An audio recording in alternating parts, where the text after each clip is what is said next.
Investment சைக்கிள்னு பார்த்தோம்னா தங்கம், crude, பங்குச்சந்தை, இது 3 தான் வந்து பல காலமாக பார்த்தீங்கன்னா வந்து மாறி மாறிட்டு இருக்கும். கோல்டு ப்ரைஸ் ஏறும், ஒரு லெவலில் வந்து முடிஞ்சோன்னா அடுத்த நேரம் க்ரூடுக்கு போவாங்க, க்ரூடு ஏறும், அப்புறம் வந்துட்டு மறுபடியும் பங்குச்சந்தைக்கு வருவாங்க. இப்படி சுற்றிக்கிட்டே இருக்கும். பார்த்தீங்கன்னா இந்த பணம் பண்ணுறவங்க எல்லாமே வந்து இந்த 3 வந்து ரொம்ப நல்லா உபயோகப்படுத்தினாங்க.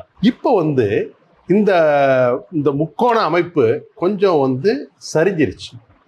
ஏன் தங்கம் மட்டும் நிற்குது அப்படின்னு பார்த்தீங்கன்னா மற்ற 2 சரியில்லை. அதோட இன்னொரு காரணம் இருக்குது, political instability, Jio political instability.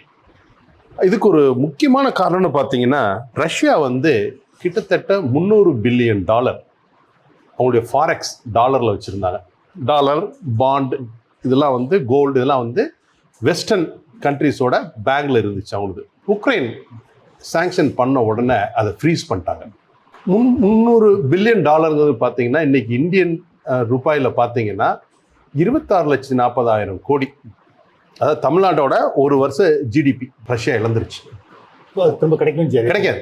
Sanction ஒருவேளை நாளைக்கு ரஷ்யாவுக்கும் அமெரிக்காவுக்கும் இடையில நட்பு, G7 கண்ட்ரீஸ்க்கு நட்புலாமா இருந்து எல்லாம் வந்த மாதிரி திருப்பி தரலாம்.